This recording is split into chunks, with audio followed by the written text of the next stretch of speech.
Joan, and Margaret say they are hooked on soaps.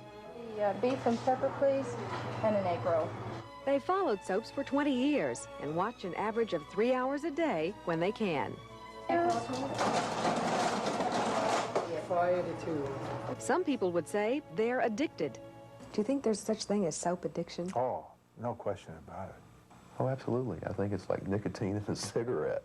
I don't know whether I'd call it an addiction, but I know some people who would hate to miss a day. These three friends take a miniature TV to lunch with them every Tuesday to watch The Young and Restless. It is a fantasy, let's face it. I think everybody has to have a fantasy. I would recommend that people not watch soap operas. Betty, Joan, and Margaret call their soaps pure entertainment, and they don't see anything wrong with that. It's really not doing anything for you. The soap debate continues today, with researchers seriously studying the soap habit. Is it harmful? Can it teach you bad morals? Some say yes, others say no.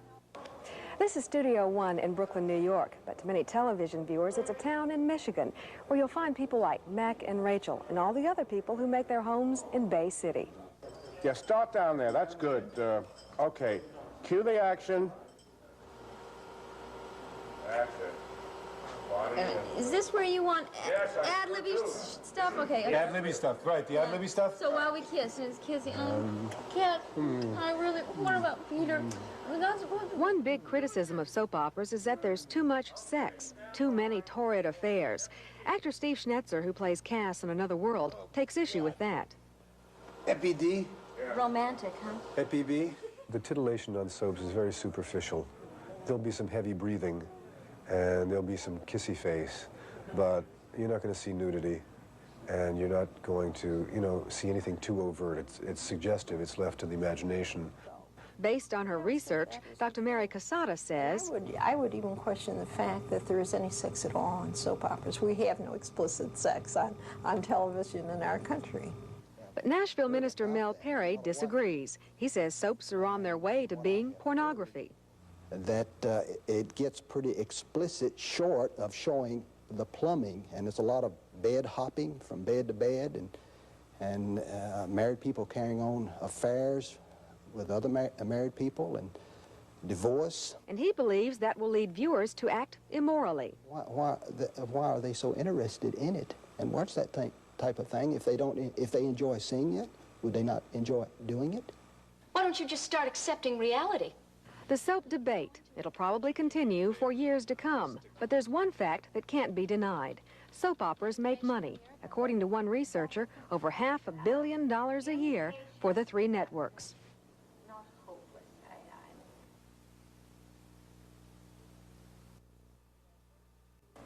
We have speed on tape. This is 265, scene 5B-D. Take one. Well, come on, you're not going to really do one of those shows, are you? 272, scene 5B. Take one. Their friends at lunch will say, "What, you watch soap operas? I would never be caught dead watching anything." Well, here I am. Oh, it is a little late. The negative attitude about soap operas. Actors and writers have heard it for years, but those who make their living in daytime soaps say it's changing. That attitude changed very rapidly, particularly when you saw how popular they were. And now, something good is happening to soaps. What has happened for soaps that's so good for soaps is that the concept has now been followed, very definitely in nighttime, with a continuing saga of Dallas. The soap concept proved to be successful for the CBS nighttime lineup with Dallas. It commands top ratings each week. According to the ratings in February, Dallas was the #1 nighttime show in the country. That includes Middle Tennessee, where the Dallas audience exceeds 600,000 every Friday night. Other nighttime soaps like Knots Landing, Falcon Crest, and Dynasty consistently have high ratings. Some say soaps like these are helping the popularity of daytime. For one thing, shows like Dallas, some of those nighttime soaps, as they're called, which they are, have increased the interest on the part of the audience in this sort of art form. Some say that's not necessarily the case.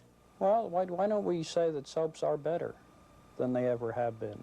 That's the way Al Shafkowitz likes to explain the soap popularity. He's the circulation director for Soap Opera Digest, the leading soap magazine with a circulation, Shafkowitz says, of more than 700,000. I think the soaps themselves have grown up. Daytime television, for example, does not have a fraction of the budgets that nighttime television has. Phil Dixon is a spokesman for Procter & Gamble, which produces 7 daytime soaps. He believes nighttime soaps have had an effect on daytime by broadening its audience to include more than middle-aged housewives. As a result, Dixon said, daytime was forced to improve its quality. It was Grandmother's doing, Mom. She's evil, Lance. She'll destroy all of us if we don't stop her. What? Julia?